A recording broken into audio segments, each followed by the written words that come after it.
Thank you for tuning in to Mona Lisa Late Night. Grab your glass and let's get started. But before we get there, please go to my website, www.monalisamonroe.com. We've got merchandise, we've got t-shirts, we've got cups, we've got totes, we've got everything you need. We've even got my book, Life After the Diagnosis.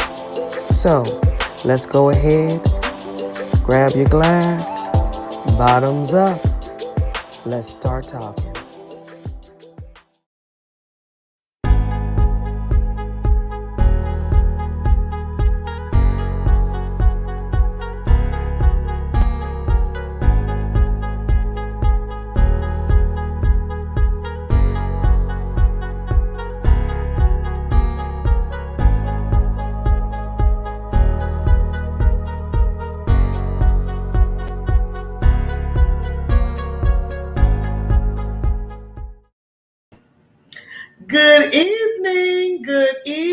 Good evening, and welcome to Evenings with Mona Lisa.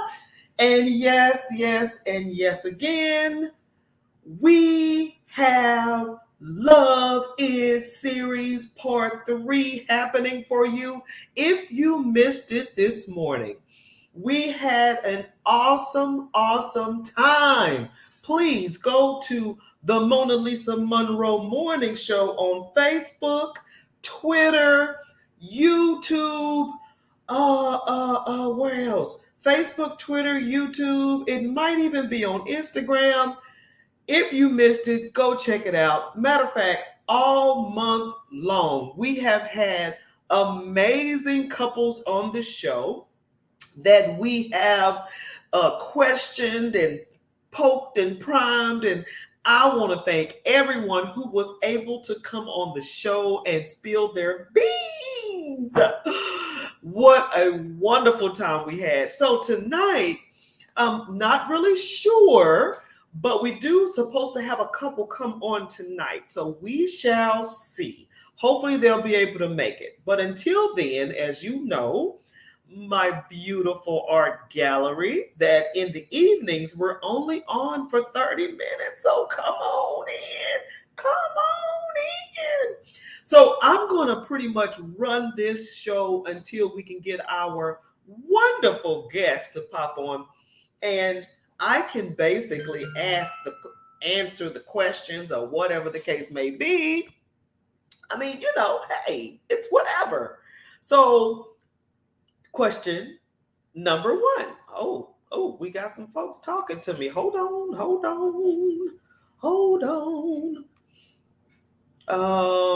Let's see.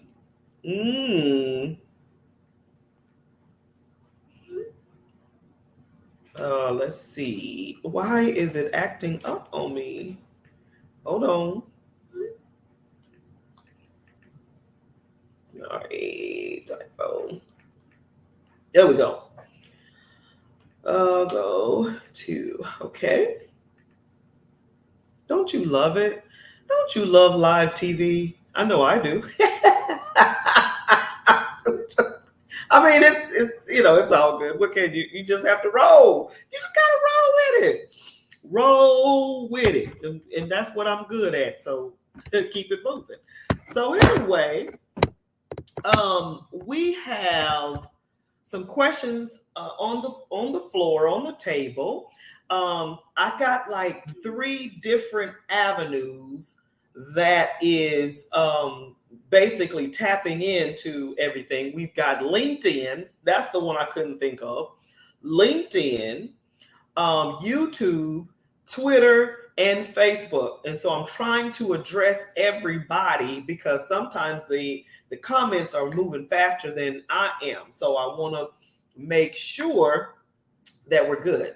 So we've got some comments on Facebook that I'm trying to catch up with. We got comments on LinkedIn. So I just want to be true to my art gallery and make sure I address everybody. Okay. So let's zoom back in.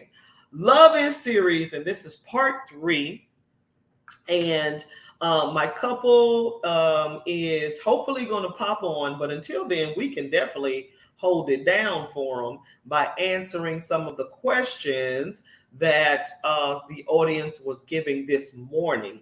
And if you missed it this morning, like I said, go to the Facebook page, the Mona Lisa Monroe Morning Show. You can catch all the good stuff. You can catch the first show, the second show, the evening shows. The Mona Lisa Monroe Morning Show will give you the morning shows, and the Mona Lisa Monroe Show will give you the evening shows. So please go on Facebook, catch it, check it out.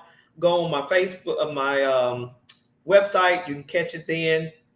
But I'm going to just dive right in.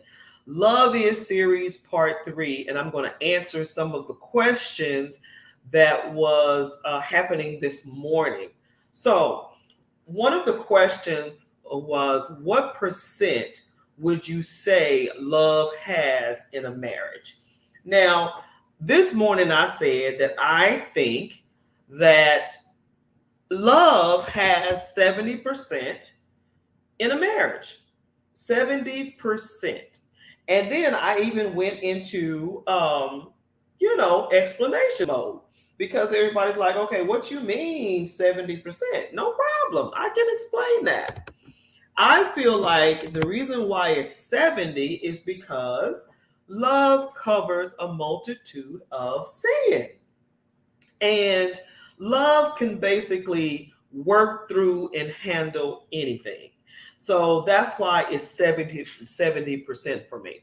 Now, the other 10% would be finances, 10%, communication, 10%, and laughter, 10%. But I definitely think love is 70%. So what do you guys think about the percentage of love in a marriage? Y'all come on, talk to me, because this show is not a show without you talking to me. So answer the question, my dear portraits out there. What percentage would you say love has in a marriage? I think it's important, but it's not the main thing. Well, it is, and then it isn't, because like I said, it's 70% to me. I think finances are important. And I also think that communication and laughter. Oh, it looks like we've got our couple. Good morning. Hello, good evening. Oh, what I say? Good morning. I'm sorry. Good morning. Lord have mercy. We're going to work this thing out. Good evening. How are you?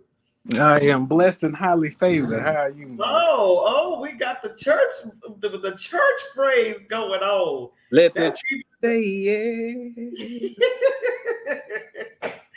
So, okay, well, since you're here, sir, introduce yourself to the audience. My name is Elijah Cash.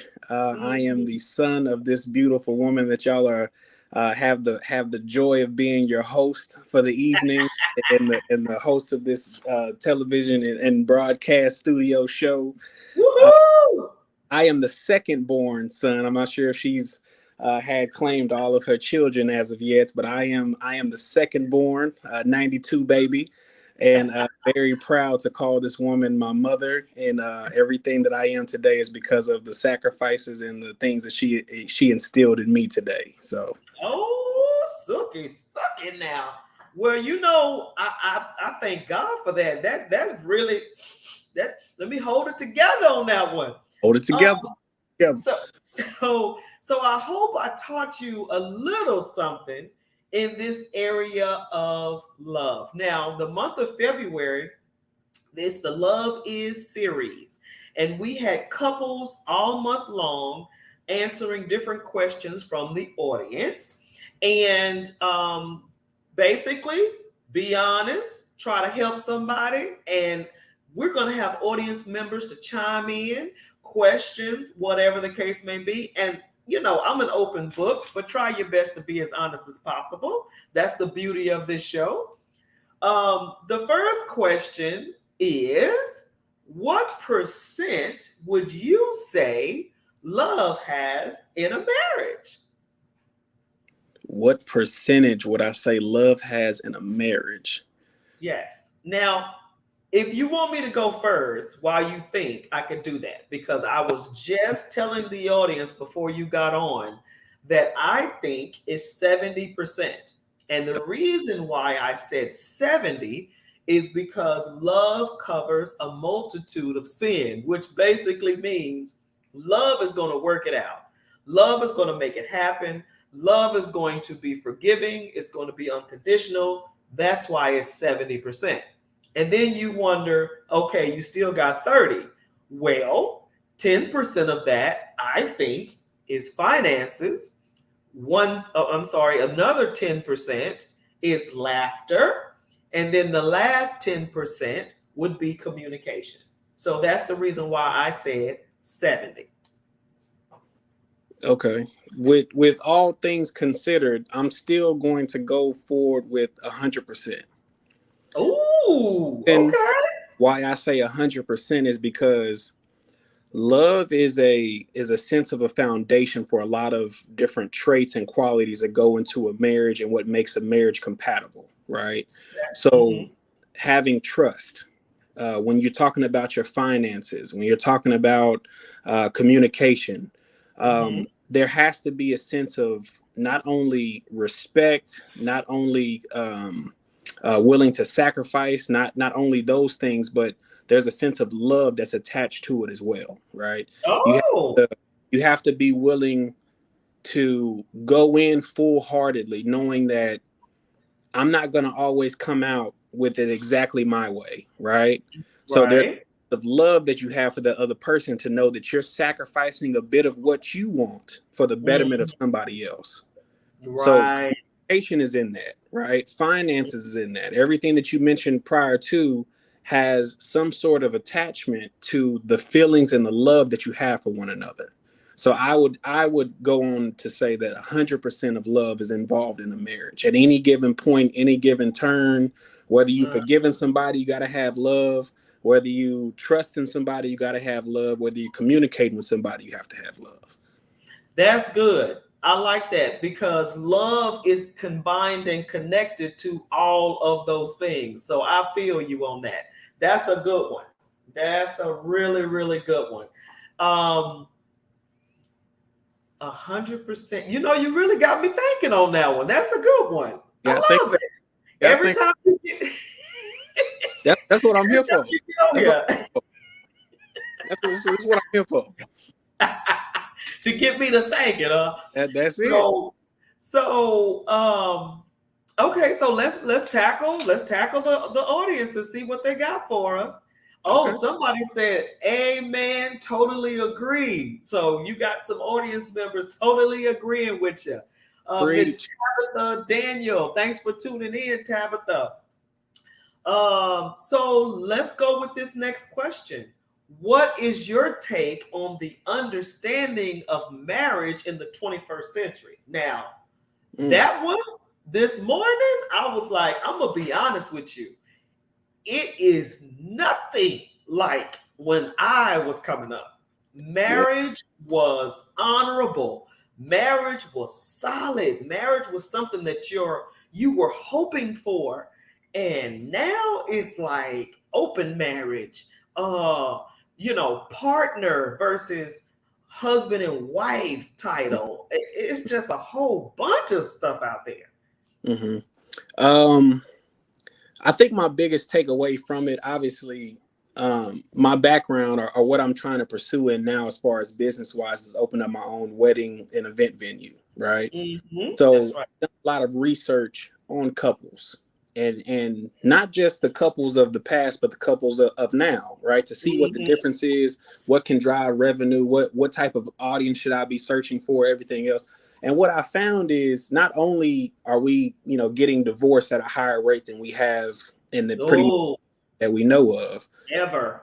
so occurring within the first 2 years of marriage, and you also see it within these younger couples, right? Yeah. So we don't really have not only the couples that are lasting beyond the year and a half, 2 years, but the Hmm. actual idols in the parents or the other figures that's been around 50 plus years of marriage to show the younger generation this is how it's done, right? Right. So Right. without with the absence of an idol, with the absence of a goal, with the absence of something to pursue, it's Hmm. almost like you're out here fending for yourself, right? You make a Ooh. go, and then when you bring in the new generation of we want everything how we want it Right now, now. it our way, and if it doesn't happen that way, I'm out the door, right? It's not Yeah. the sense of what you vow to do forever and always, so through Right. sick or poor, through whatever, through poor finance, whatever the case may be. It ain't like that anymore. No.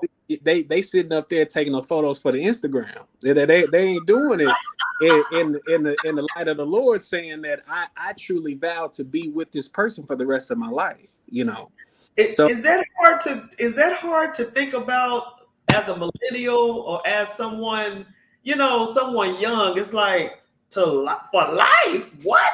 I think for some people it is like obviously I'm not 30 yet, so the majority of my friends and my college, they're not married, they're looking to enjoy their lives and everything else, but I always say it's how you were raised, it's what you had in front of you, as growing up. I've always wanted the white picket fence, the big house, the kids running around. That was always my dream.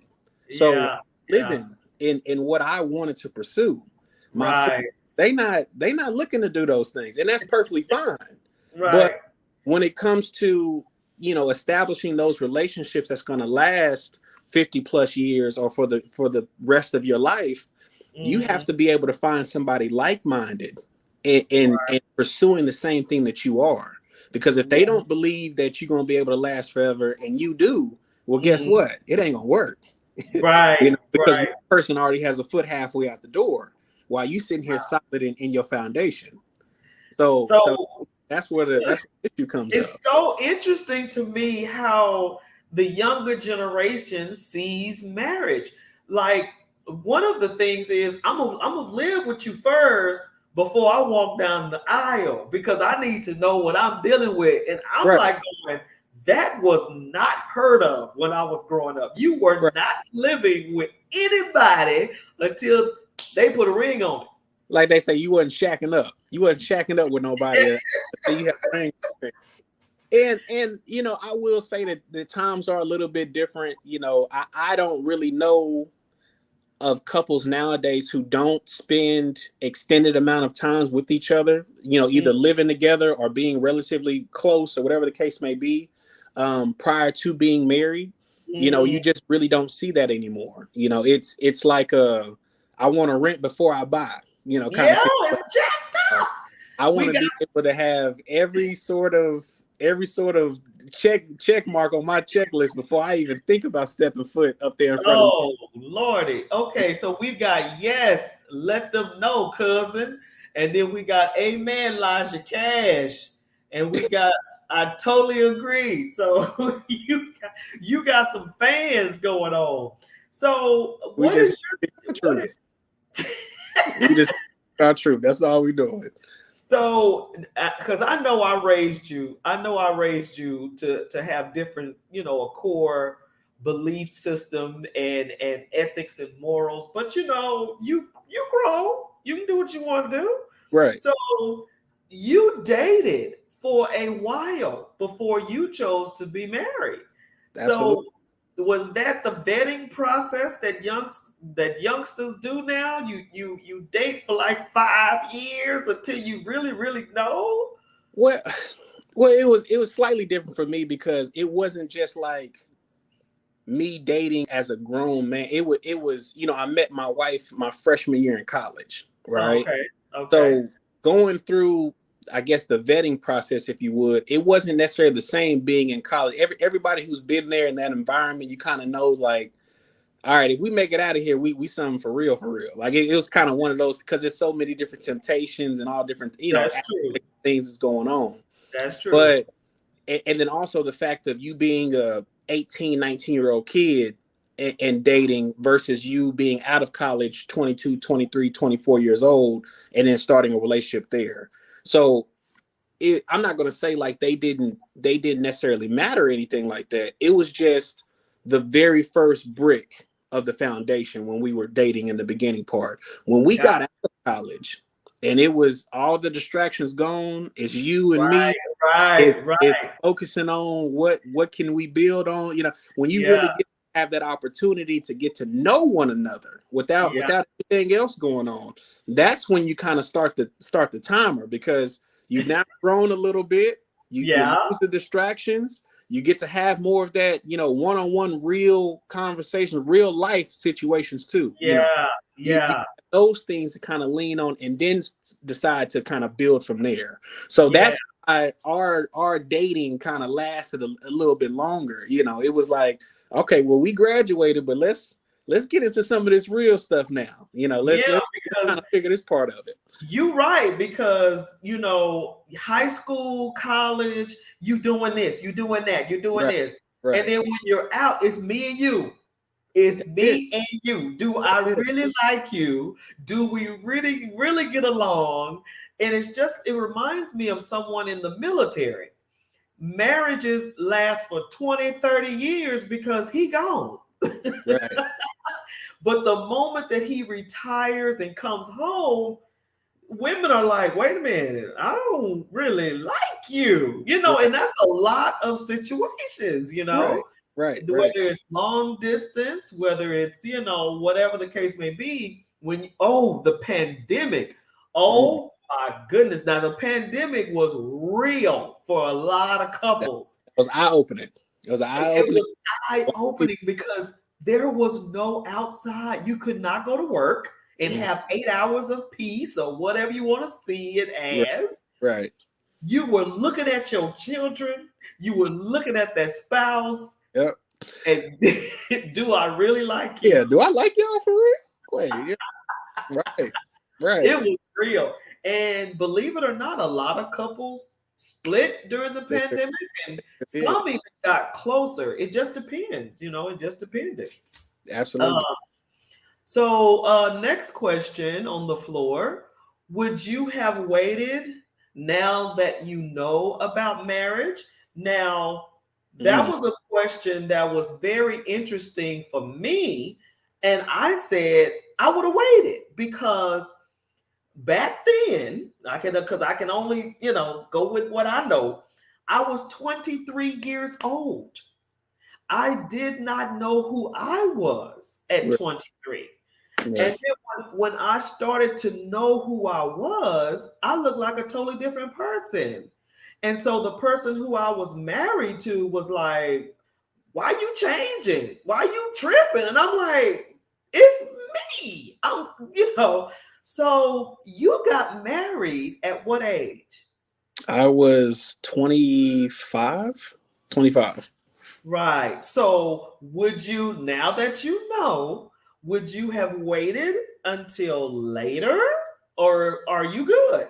Like Gary, my husband, he was like, oh, I'm good. I'm straight. I made that decision at 26 because I wanted to get married at 26. I wouldn't change a thing. Yeah, that's exactly what he said. Kind of, playing off of the last question, spending so much time with my wife beforehand, seeing the good, the bad, the ugly, growing with one another. It wouldn't have mattered if we waited another 5 years. It wouldn't have mattered if we waited another 5 days. We were going to be together. We was going to marry each other. We was going to start this beautiful family that we have now. It wouldn't thing. So the good thing is, in going back even further, when I was talking about having someone like-minded, my wife understands that, we did get into it at young ages, and there's opportunities for us to grow. Every single time we open up our mouths, every single time we have a conversation, every single time there's an argument, there's opportunities to grow. So having someone that I can bounce that off of, and knowing that we are getting better because of it, I wouldn't single thing. It would be different if I had a partner that I kind of had to groom to that. Then I'd be like, maybe I waited a little bit because maybe I'm not mature enough, she's not mature enough, or we can't really have these conversations yet. But I don't have that. You know, our relationship isn't like that. We're able to talk about it. We're able to address it. We're able to move forward. We're able to bring out other situation. I mean, other outcomes that we can come to. You know, like it's something that's positive even in the negative. You know, and that's what's important. And knowing that now, I wouldn't change a single thing. Well, that is awesome. That is so good. And I just love the fact that you and Vanessa grew together. Right. You know, sometimes couples, you know, have this growing spurt, different times, different time frames. And, you know, they call it midlife crisis. They call it, you know, whatever. But when two people grow together, I think that one of the other person chooses to go with that other person in that growth spurt. You see what I'm saying? Like if I see that person going through stretching pains or growing pains, it's up to me to be patient. It's up to me to be kind and loving as they go through it. And I just pray that that person does the same for me, because we're two different people coming together as one. So we're not going to see things eye to eye all the time, you know? And so one of the questions from one of the previous shows was, you know, of course, we talk about the good stuff in marriage, but what about those times that there is conflict, that there is a debate, or there's a passionate conversation? I hate to say fighting because, you know, we ain't talking about none of this. Hey, look, it's the good, the bad, and the ugly. This is what it's all about. This is what it's all about. In marriage, if you're not fighting with your spouse, you may need to figure something out. That's what I said. That's what I said. If you're not having no arguments, if everything is willy nilly, roses and petals, somebody lying. Somebody doing something. So you need to go and figure that out. Sure, somebody lying. Because I mean, come on now. Some days I don't feel like it. I don't feel you. It's not that day. Right. And then same for them, you know. Right. And so what did you and Vanessa do, or you know, how did y'all get over the hump? You know, when there was a conflict in the marriage, in the relationship, what did you guys do to now say, now we know what we need to do every time this occurs? Well, let me actually back up, because again, you know, me and my wife have been through a lot of different things, right?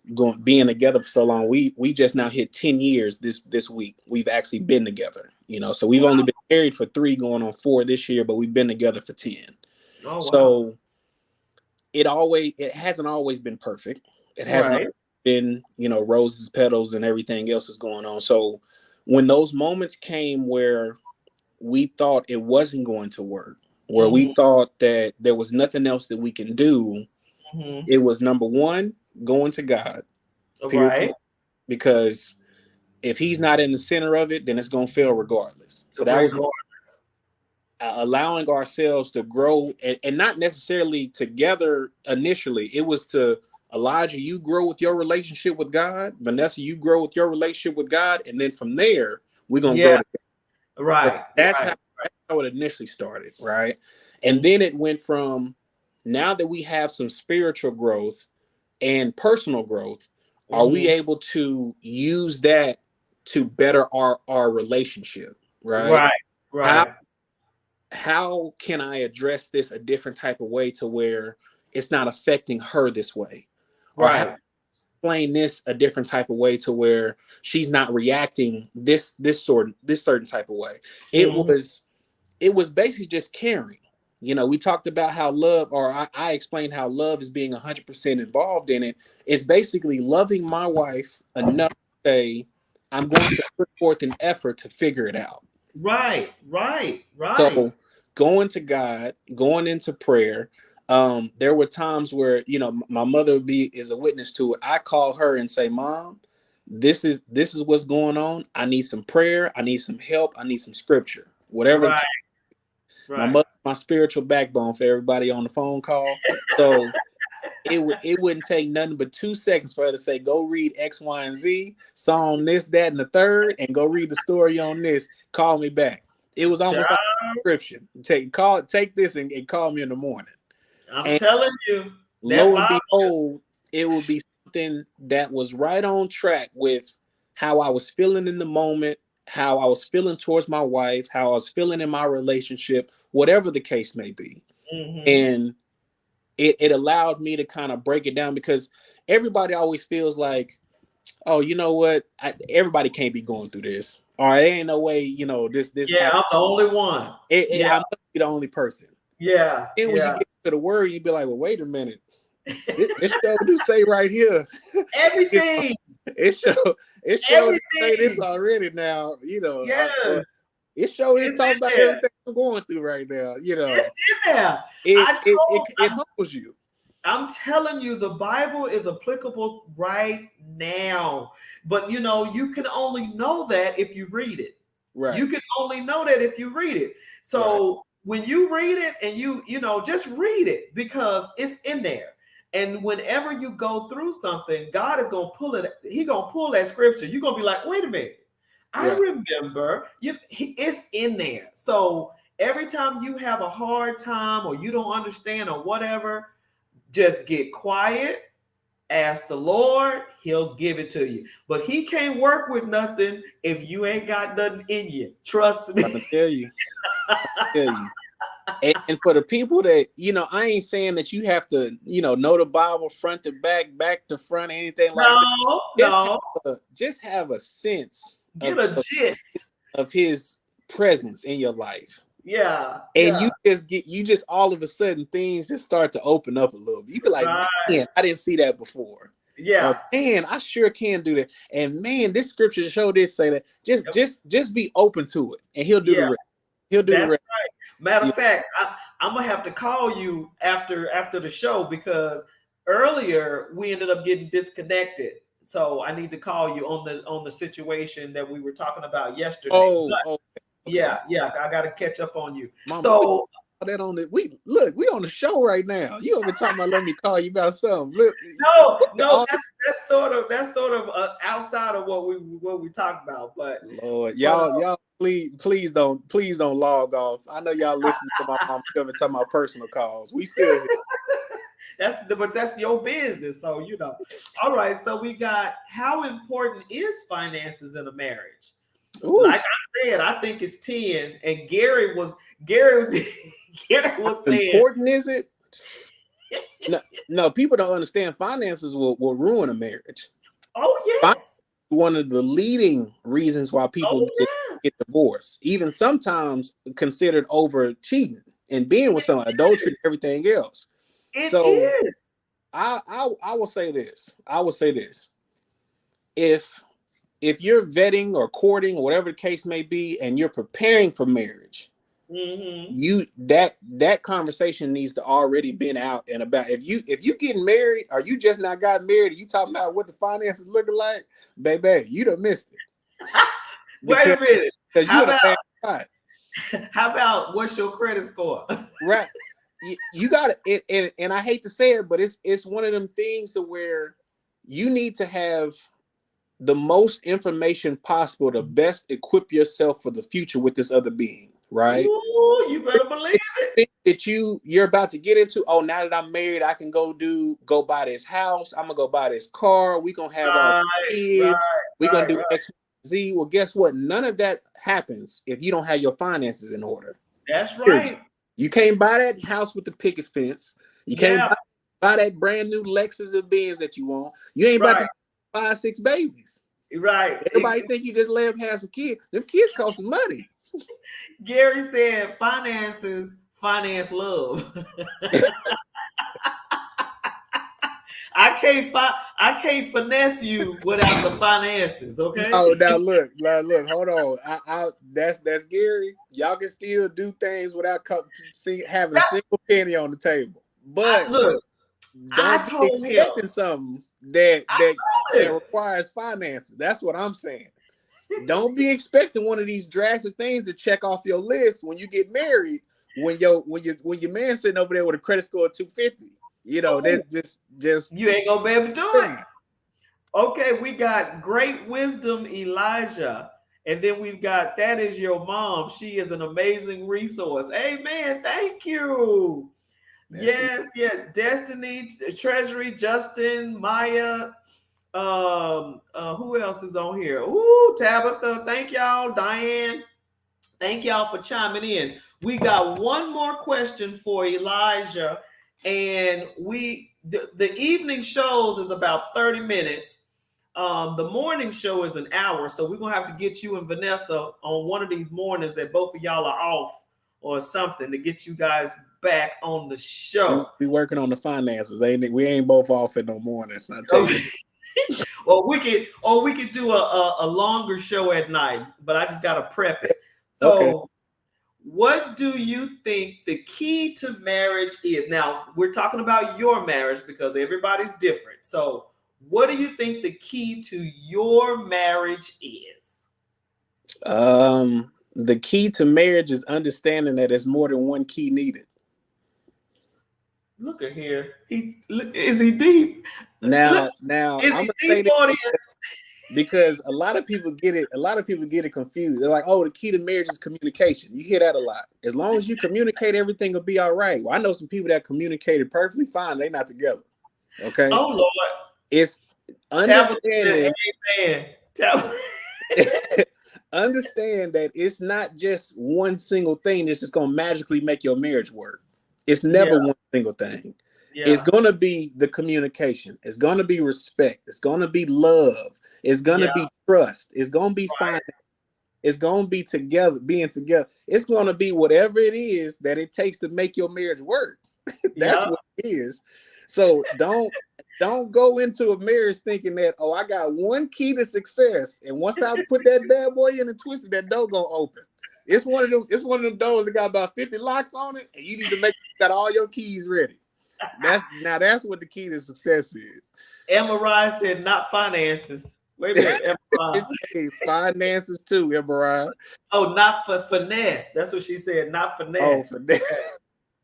All right. Well, before we head it on out, Elijah, what would you tell couples or someone that's looking for love? What would you tell them about love who's looking for it? If you're looking for love, don't follow the trend of today, right? Oh. Don't get on the day naps. Don't be trying to look for everybody in the club. Some people get married from the dating naps now. I understand that. But what I'm saying is, because I think people have now resolved and think that the idea is that this is the only thing that I can do. Mm-hmm. Right? Mm-hmm. Like we've kind of been, I don't know, I guess brainwashed into the idea that if I'm not on Tinder, Hinda, Bumblebee, all this other mess, then I ain't gonna be able to find somebody. And then just open. A lot of people get scared because they have these biological clocks, right?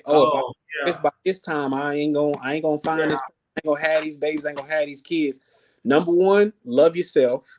True. Have your relationship with God and love yourself. That's the very first thing. Number two, don't fall for everything that you see out there thinking that is the perfect ideal image of love. You have your own plate, your own idea of what love is. Pursue what it is that you want, not what people are telling you. Right. You go when you're ready too. Mm-hmm. Don't go just because your biological clock is ticking. You be like, oh, I'm just gonna go and marry this fool after I dated him for 2 months. And you be all confused because you be like, where all this come from? You don't know this man. Right. You don't know this woman. Give yourself some time. Give yourself some time. Actually, they say fall in love. fall in love with that person. Get Well, to you know know, them to the point to where you say, I love every single thing about this person through and through. If you mhm. can't tell your significant other what their favorite bedtime snack is, or their middle name, their favorite color, and all that, you might need a little bit more time. You might need a little bit more time. If he You want to might live in the country or the city, do you know that? Would they prefer the country or the city? You got to know those little things because the that's your essence, mother. the essence of a person. You gotta know the Absolutely, essence of a person absolutely. without them even opening their mouth. You know what, they'll like this, or oh, they're not gonna like that. You gotta know that person. You Right, know, right. finish the person's sentences and stuff like that. And I'm one of those romantic type people. So I'm just like, the moment that I can think of what you want or what you like and get it right, I'm thinking, ooh, that's Yeah, what's up. yeah. Care for somebody enough to the point to where you start to think about them more than you think about yourself. There you go. You know, There you and go. if you can do that, then you probably in a really good spot. And you could probably start having conversations about making the next step and things like that. Because I guarantee you, if you stepping up to that altar and you don't really care for that person like that, and you thinking about like, oh, what can I do and how can I benefit myself? And it ain't gonna work. You know what? I think we need to end on that note right there. I like that. If Hey, you start thinking about that person more than you thinking about yourself, that's a good situation there. Elijah, man, you made your mama proud tonight. Thank you so much for being on the show, the Love Is series. do what I can. I'm going to have to bring y'all back. Matter of fact, I'm going to bring y'all back. Y'all be geared up and ready next Thursday. It's on and popping. I want y'all back because the millennials, the younger folk, I'm curious. I want to know what y'all think. Man, What y'all nobody trying to hear me, mama. This all they want from me right Y'all there. want Thank y'all y'all for want listening. Elijah back, right? Thank Y'all y'all for want Elijah listening. back on the show. Appreciate y'all. Thank y'all for taking the time out to listen to me today. Y'all Tell me, stay here. tell me y'all want Elijah back, and he'll be back next Thursday. Okay, Kirk said, I hear you. Y'all okay? Kirk's supposed to be at work. What? Evan Ryan said, good job, Elijah Cash. Kirk said, yes, he wants you back. So next Thursday, you and Vanessa, y'all get ready to go. We got thumbs up, we got hearts flying. We gonna have y'all back on the show. I'm telling you, just get ready. Thursday at 7 p.m. The Love Is series. Next Thursday is our last show, and we want as many couples as possible. Hopefully, we can bring back some of the ones who you guys loved and liked, and maybe bring back some new ones. But until then, you guys, thank you for tuning in to Evenings with Mona Lisa and Elijah Cash. Thank you for spending time with us. Now, don't forget next Thursday. I'm I telling you. got one more thing before I go. Okay. I asked the secret of a marriage to a man that was married for 70 years. He Oh my said goodness. the secret was me and my wife never wanted a divorce at the same time. Y'all take it easy. Love y'all. All right. Oh my goodness. Oh my goodness. What a show. Now, Elijah is my son. He is the second born. And I tell you, I'm so proud of him. He's been married for, he said, 4 years, 3 years now. And he was with Vanessa for 10. So surprisingly enough, that brother know what he's talking about. So thank you again for tuning in. And you guys, thank you for commenting, man. Elijah set the internet on fire. Thank you, thank you, thank you for tuning in with Evenings with Mona Lisa. And I promise, next Thursday, we're going to have as many couples on the show as possible. See ya. Love ya. Hi.